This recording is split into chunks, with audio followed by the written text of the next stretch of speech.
Sejarah Desa Pojok. Dahulu desa pojok terletak di tepian atau dalam bahasa Jawa disebut pinggir atau pojok. Lebih tepatnya di pojok Sungai Bengawan Solo. Kebetulan Sungai Bengawan Solo berbentuk seperti huruf U atau seperti tapal kuda, dan desa pojok berada di pojokan sungai tersebut. Dahulu belum begitu banyak desa, dan desa ini terletak di paling pojok, yang sehingga disebut desa pojok. Namun berbeda kondisinya yang sekarang. Sudah muncul banyak desa di sekeliling desa pojok, seperti desa Banyumati, Dalangan, Penawaren, Majasto dan lain-lain. Dengan begitu kini desa pojok tidak lagi di paling pinggir. Namun oleh sesepuh nama pojok tetap dipertahankan. Kondisi dahulu dan sekarang tentunya berbeda. Dulu masih dipenuhi sawah dan ladang.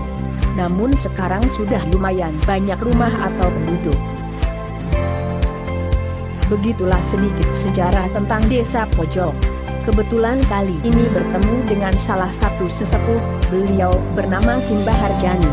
Kebetulan beliau berprofesi sebagai pedagang di pasar. Kala pandemi masih awal-awalnya, memang perdagangan kali itu sangat terdampak, namun semenjak masa new normal sudah kembali pulih secara lahan.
Assalamualaikum warahmatullahi wabarakatuh.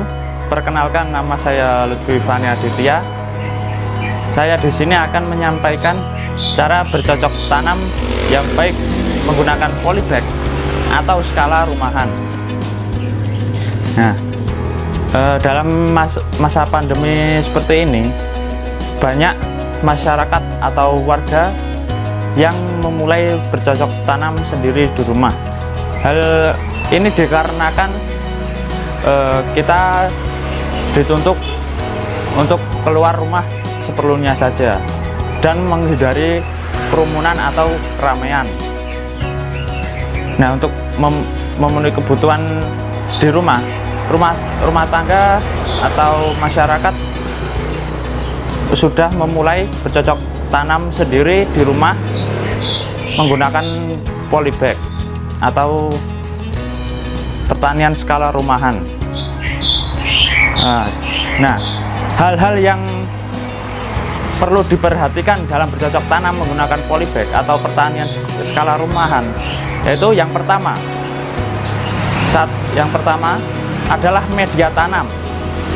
Nah, media tanam yang baik akan menghasilkan tanaman yang baik juga, karena pertumbuhan akan optimal atau maksimal, dan pertumbuhan akan baik dan tanaman tidak akan tumbuh kerdil.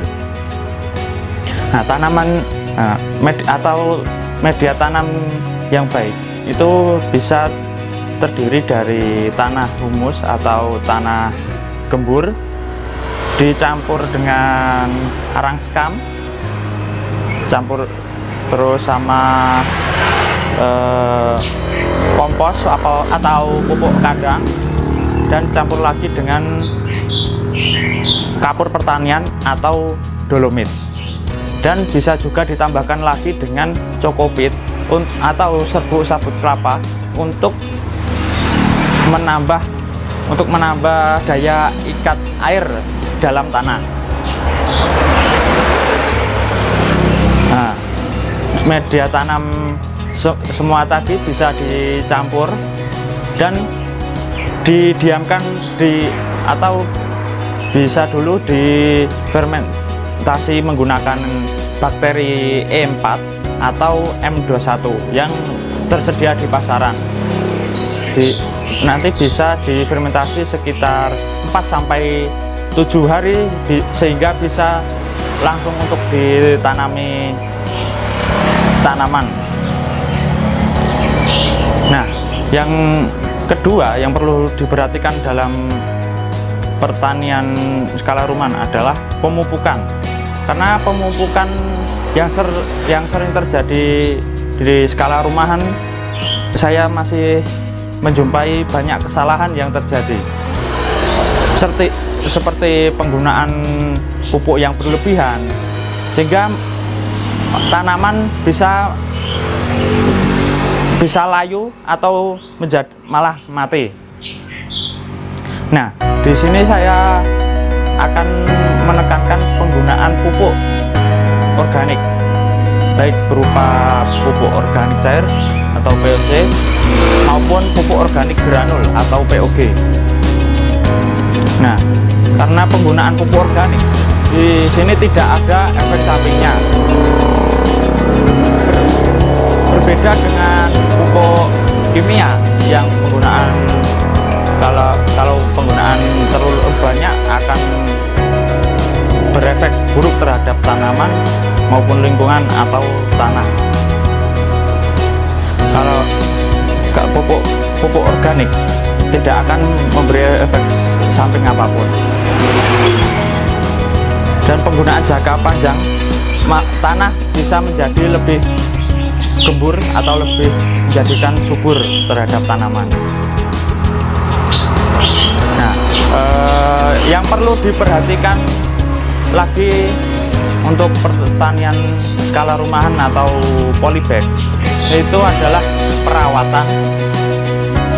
Nah, untuk perawatan sendiri ini bisa terdiri dari pengendalian hama atau pengendalian virus atau jamur yang sering terjadi pada tanaman-tanaman sayuran maupun tanaman lainnya. Untuk pembasmian hama atau jamur itu bisa, kalau pembasmian hama itu bisa menggunakan insektisida, bisa berupa tepung atau cairan, disesuaikan dengan hama apa yang menyerang tanaman tersebut. Dan untuk penyakit jamur itu bisa dibasmi menggunakan fungisida. Fungisida berupa tepung atau cair juga, tergantung jamur apa yang menyerang tanaman tersebut.